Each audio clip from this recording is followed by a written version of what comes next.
அனைவருக்கும் வணக்கம்.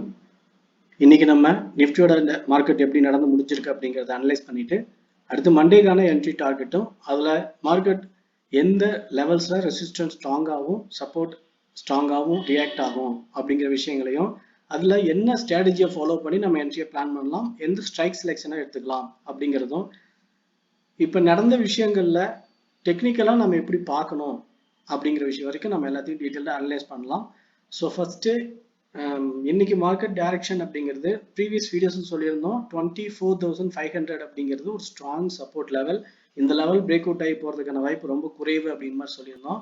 ஸோ இன்னைக்கு இந்த ஸ்ட்ராங் சப்போர்ட் லெவல்லையே டைரக்டாக நிஃப்டி 400 பாயிண்ட்டுக்கு கீழே டவுனில் ஓப்பன் ஆகி ஓப்பன்லேருந்தே சப்போர்ட் எடுத்து மார்க்கெட் வந்து பார்த்தீங்கன்னா 24,750 வரைக்கும் கிட்டத்தட்ட 200 பாயிண்ட்ஸ் வந்து பார்த்தீங்கன்னா 250 பாயிண்ட்ஸ் வந்து மேலே போயிட்டு க்ளோசிங் வச்சிருக்கு.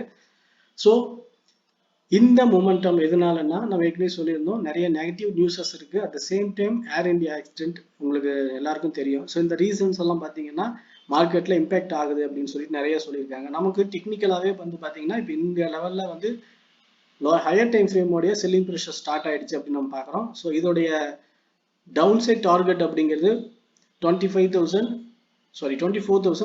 ஸோ இந்த லெவல் தான் இதுக்கான ரீசன் ரேஞ்ச் பவுண்ட் அப்படின்னு சொல்லியிருந்தோம். இந்த ரேஞ்ச் லெவலில் லோ டு ஹை அகைன் வந்து ரேஞ்ச் வந்தால் 24,500 அப்படிங்கிற லெவல் வரணும் அப்படிங்கிற ரீசன் தான். ஸோ ஓகே, நெகட்டிவ் நியூஸ் உட்பட எதுவாக இருந்தாலும் நமக்கு டெக்னிக்கலாக இந்த ரீசன் நமக்கு ரியாக்ட் ஆயிருக்கு. ஸோ அதனால் நம்ம ஃபாலோ பண்ணோம். இன்னைக்கு மார்க்கெட் டைரக்ஷனில் நம்ம எந்த விஷயங்களில் கேர்ஃபுல்லாக இருந்தோம், என்ன இடத்துல நம்ம சரியான முடிவை எடுத்தோம், அதனால நமக்கு யூஸ்ஃபுல்லாக இருந்துச்சு அப்படிங்கிற விஷயங்களை இப்போ நம்ம பார்க்கலாம். ஸோ அதுக்கு கொஞ்சம் டீட்டெயில்டாக நம்ம சார்ட்டை பார்ப்போம். ஸோ இந்த சார்ட்டை கொஞ்சம் வைடாக அடிச்சுக்கோம், அப்போதான் ஓகே.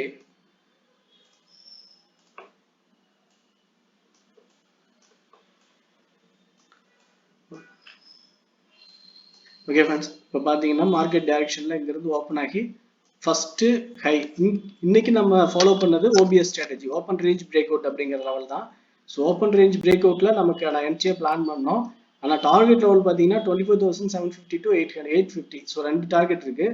ரெண்டு டார்கெட்டில் ஃபஸ்ட்டு டார்கெட் லெவல் அப்படிங்கிறது நம்ம இதை தான் பிளான் பண்ணோம். இதில் மார்க்கெட் சின்ன புல் பேக் கொடுத்ததுக்கு அப்புறம் என்ட்ரி எடுத்தோம். ஆனால் ஸ்டாப் லாஸ் அதிகமாக இருக்கிறதுனால இந்த லெவல் இருந்து பிரேக் அவுட்டுக்கு அப்புறம் நம்ம என்ட்ரி எடுத்துக்கலாம் அப்படின்னு இந்த ஹை பிரேக் அவுட் ஆகிற வெயிட் பண்ணிட்டு 650ல நம்ம என்ட்ரியை பிளான் பண்ணோம். டார்கெட் அதாவது ஸ்டாப் லாஸ் வந்து பார்த்தீங்கன்னா 600 கிட்டத்தட்ட. ஸோ இந்த லெவலில் சின்ன ஸ்டாப் லாஸ். டார்கெட் பார்த்தீங்கன்னா நம்ம ஏற்கனவே சொன்ன மாதிரி 24,750 to 850. ஸோ ரெண்டு லெவலில் வச்சுருந்தோம். ஸோ ஃபஸ்ட்டு இந்த ரெசிஸ்டன்ஸ் பிரேக் அவுட் ஆச்சு. அதுக்கப்புறம் ஜிக்ஸாக் மொமெண்டம் அப்படி இருக்கிறதுனால நமக்கு ஃபஸ்ட்டு டார்கெட் வரைக்கும் டார்கெட் சூப்பராக வந்துடுச்சு. அதாவது நம்ம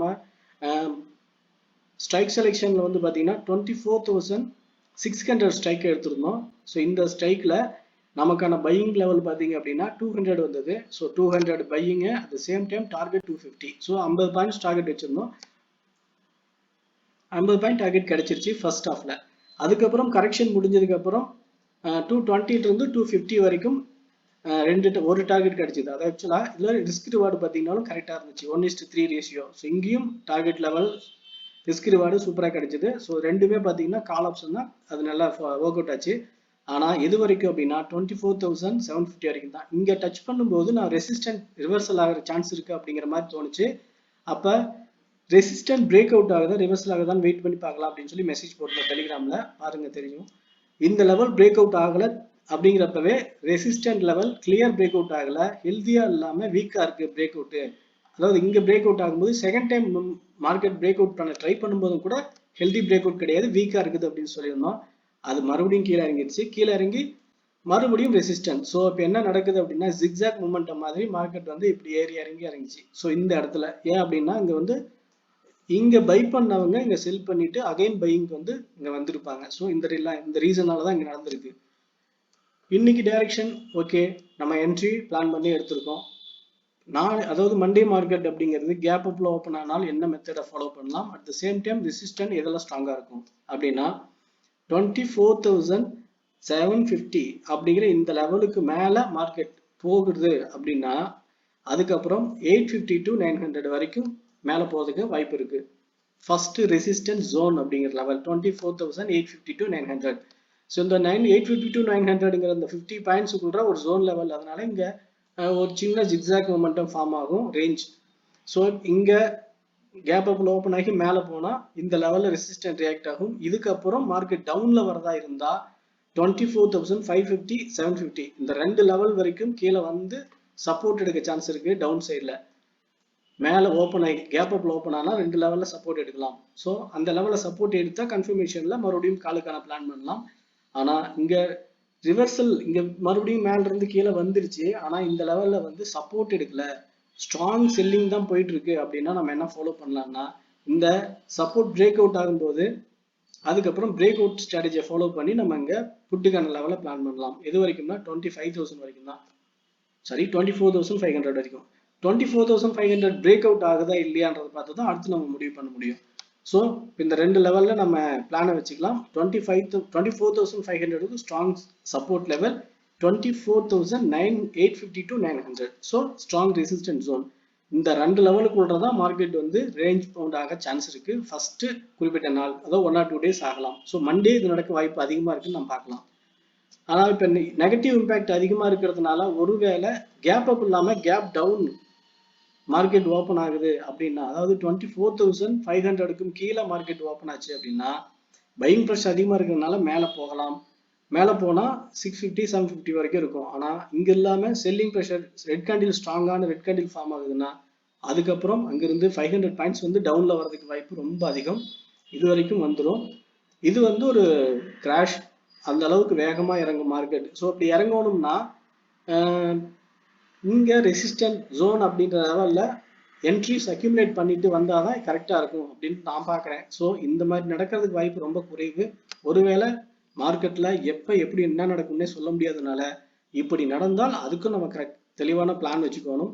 ரெட் கேண்டில் ஃபார்ம் பண்ணி இங்க இருக்கிற மாதிரி ஒரு ரெட் கேண்டில் ஃபார்ம் பண்ணுச்சு, இந்த இடத்துல புல்லிஷா பேரிஷியன் கேண்டில் ஃபார்ம் ஆகுது அப்படின்னா இந்த கேண்டிலுடைய ஹை பிரேக் அவுட் ஆகாத வரைக்கும் நம்ம புட்டுக்கான என்ட்ரி தான் பிளான் பண்ணணும், கால் எடுக்க கூடாது. ஹை பிரேக் அவுட் ஆயிடுச்சு அப்படின்னா நம்ம அந்த கேண்டிலோட லோ ஸ்டாப் லாஸை வச்சு அதுக்கப்புறம் 1 by 1 ரெசிஸ்டன்ட்டை டார்கெட்டா வச்சுக்கலாம். இல்ல 50% கரெக்ஷன்ல கீழே வந்து லோ பிரேக் அவுட் ஆகுதுன்னா இந்த லோ பிரேக் அவுட்ல என்ட்ரி எடுத்து புல் பேக் லெவல்ல வந்து நம்ம புல் பேக்கோட ஹையை வந்து ஸ்டாப் லாஸை வச்சு புட்டுக்கான பிளான் பண்ணலாம். ஸோ இதுல எப்படி கன்ஃபர்மேஷன் எடுத்துக்கிறது, இது நடந்தால் இதுக்கு என்ன டைரக்ஷன்ல போகும் அப்படிங்கிறத நம்ம டெலிகிராம்ல என்னுடைய பாயிண்ட் ஆஃப் வியூல நான் டீடைல்ஸ் ஷேர் பண்றேன், பார்த்து கன்ஃபார்ம் பண்ணிக்கோங்க. ஆனா இப்போதைக்கு மார்க்கெட் மேல போகிறதுக்கும் 24,900 850 900 இந்த ரேஞ்சில் வந்து என்ட்ரி எடுக்கிறதுக்கு சான்ஸ் இருக்கு. இந்த லெவல் 24,900 அப்படிங்கிற லெவல் பிரேக் அவுட் ஆச்சுன்னா அடுத்து கண்டினியூஸா மேல போகும். அதனால இந்த லெவல் ரொம்ப முக்கியமான லெவல் அப்படின்னு நாம் பார்க்கிறோம். அட் சேம் டைம் 24,500 24,850 to 900 ரெண்டுமே இம்பார்ட்டன்ட் லெவல். இதுக்கு இடையில மார்க்கெட் எப்படி ஓப்பன் ஆனாலும் சப்போர்ட் வரும்போது மட்டும் பை பண்ணுங்க. ஃபார் எக்ஸாம்பிள் நீங்க மிடில் ஓப்பன் ஆகுது அப்படின்னா சடனா கீழே வந்து என்ட்ரி எடுத்துட்டு இப்படி மேலே போகும், மேலே போய் ரெசிஸ்டன்ட் டச் பண்ணிட்டு கீழேயும் வரும் இப்படி. ஸோ இப்போ இந்த ரெண்டுல எப்படி வேணாலும் நடக்கும். அதனால நம்ம சப்போர்ட் ரெசிஸ்டன்ட் வரைக்கும் வெயிட் பண்ணி தான் என்ட்ரி எடுக்கணும். அவசரப்பட்டு எந்த இடத்துல இப்போ 24,700 ஓப்பன் ஆகுது அப்படின்னா மறுபடியும் நம்ம சின்ன கன்ஃபர்மேஷன் வச்சுக்கலாம், மேலே போட்டு எடுத்துப்போம் அப்படின்னு எடுத்தோம்னா ஸ்டாப்லஸ் அடிக்க அதிக வாய்ப்பு இருக்கு. ஓகே ஃப்ரெண்ட்ஸ், நிஃப்டியை பொறுத்த வரைக்கும் என்னுடைய பாயிண்ட் ஆஃப் வியூல entry target level market direction எப்படி இருக்குன்னு சொல்லியிருக்கோம். ஸோ இது என்னுடைய பாயிண்ட் ஆஃப் வியூ தான். நியூஸ் பேஸ்ல வந்து பாத்தீங்கன்னா ஏற்கனவே சொன்ன மாதிரி நிறைய நியூஸஸ் போயிட்டு இருக்கு. இப்பயும் பாத்தீங்கன்னா நெகட்டிவ் நியூஸஸ் தான் போயிட்டு இருக்கு. ஸோ ஆனா இது எல்லாமே இம்பேக்ட் ஆகுமான்னு கேட்டா இம்பேக்ட் ஆகும், சில இடத்துல ஆகாமையும் போகும். ஆனா ஆகுதா இல்லையா அப்படிங்கறது எப்படி நம்ம கன்ஃபர்மேஷன் வச்சுக்கிறதுனா நியூஸை வச்சு நம்ம எதையுமே யோசிக்க முடியாது. ஆனா நம்ம டெக்னிக்கலா கேண்டில் என்ன மாதிரி பேட்டர்ன் ஃபார்ம் ஆகுது, கேண்டில் பிரேக் அவுட் இருக்கா இல்லையா, ரிவர்சல் ஆகுதா இல்லையா, கன்ஃபர்மேஷன் கிடைக்குதா இல்லையா, இந்த மாதிரி டீட்டெயிலை வச்சு நம்ம அதை பிளான் பண்ணலாம். ஸோ இது ஈஸியா இருக்கும் அப்படின்றதான் என்னோட point of view. Okay friends, நிஃப்டியை பொறுத்த வரைக்கும் என்னுடைய பாயிண்ட் ஆஃப் வியூல டீட்டெயில் அனாலிசிஸும் ஒப்பீனியனும் சொல்லியிருக்கேன். வீடியோ பிடிச்சிருந்தா லைக் பண்ணுங்க, ஒப்பீனியன் இருந்தாலும் கமெண்ட்ல சொல்லுங்க. தேங்க்யூ ஃபார் வாட்சிங்.